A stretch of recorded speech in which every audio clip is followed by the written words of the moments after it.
سلام بنات، كي دايرين؟ لاباس؟ نتمنى تكونوا بخير وعلى خير ودائما في صحه جيده يا رب.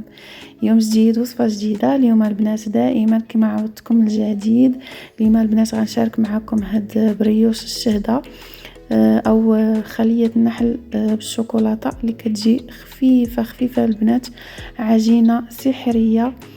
صايبوها البنات بعينكم مغمضين، زوينه بزاف، ما كاينش ما احسن منها او ما خف منها.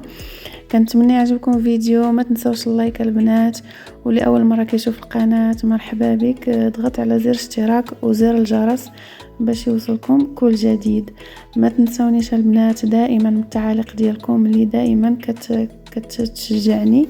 ويلا ندوزو المقادير وطريقه التحضير.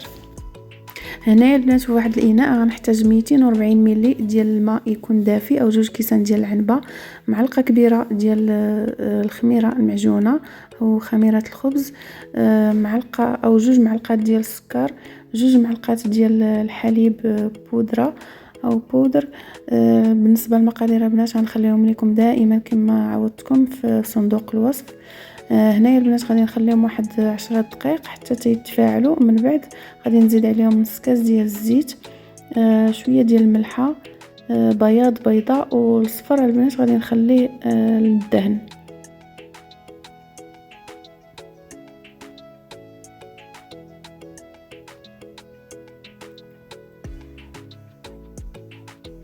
صافي البنات هنا غادي نخلط عادي وغادي نزيد الدقيق.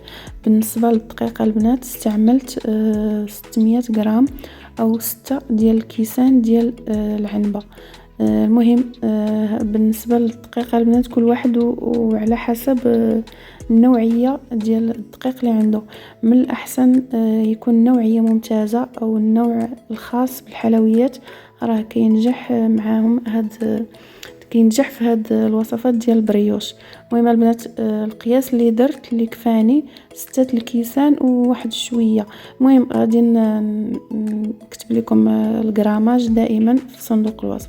صافي هنايا من بعد ما جمعت العجين دائما البنات خليوها تكون مرخوفه شويه. من بعد غادي نزيد عليها واحد المعلقه ديال الزبده، وغادي هنايا غادي نحاول ندخل هذيك الزبده مزيان في العجين. كما كتشوفوا البنات راه كتكون تتلصق، ولكن النتيجه ديالها كتكون زوينه. دائما خاصها تكون مرخوفه باش تكون النتيجه ديالها زوينه. هنايا البنات غادي ندلكها مزيان، غادي نعطيها الدلك مزيان تقريبا واحد 15 دقيقه ديال الدليك حتى تولي على هذا القوام هذا. هنايا البنات راه ملي كتدلك راه كتجمع ما كتبقاش تلصق. صافي هنا غادي نردها للاناء وغادي نخليها تخمر ونطلقوا من بعد.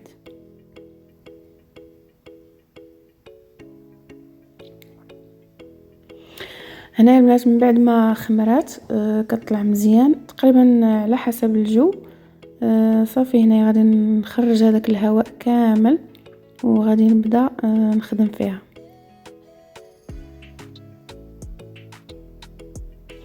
من بعد البنات هنا غادي نقطعها على 4، ومن بعد غادي نقطعها عفوا على 2، ومن بعد على 4، ومن بعد غادي نقطعهم كويرات صغار. هنا البنات استعنت بالميزان باش يجيني القياس قد كل كويره قد اختها تقريبا. هنايا المهم البنات درت القياس ديال 50 غرام في كل حبه. هنايا خرجت لي تقريبا شي 16 او 17 تقريبا 18 حبه تقريبا. المهم هذا هو الشكل النهائي. هنايا البنات غنجيب هذا الاناء هذا. المهم اللي كان عندكم البنات ماشي ضروري القياس.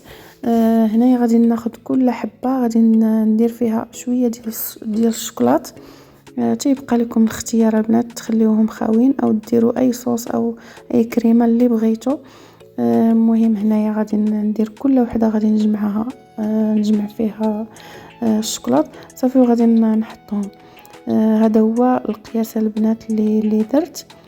هنايا غادي ناخذ هذيك الصفر البيضاء اللي خليت من الاول، وغادي نزيد عليها واحد شويه الحليب وشويه ديال القهوه سريعات الذوبان. صافي هنا البنات من بعد ما خمروا، ما تخليهمش البنات تيخمروا بزاف، غير شويه. صافي وغادي ندهنهم وندخلهم مباشره الفران. البنات راني شعلته من قبل باش يسخن. 170 درجة مدة ما بين 35 حتى ل 40 دقيقة. هنا درت عليهم شوية ديال الزنجلان الابيض صافي، وغادي ندخلهم مباشرة الفران. بالنسبة للفران البنات الفرفارة الفوق والتحت، وتقريبا خداو ليا شي 40 دقيقة، ما بين 35 حتى 40 دقيقة. هذا هو الشكل النهائي البنات. كما كتشوفوا كيجيو خفافين بزاف، ما تصوروش الخفه ديالهم البنات. كيجيو كيجيو غادي يحمروا وجههم، غادي ينجحوا معكم البنات من اول مره.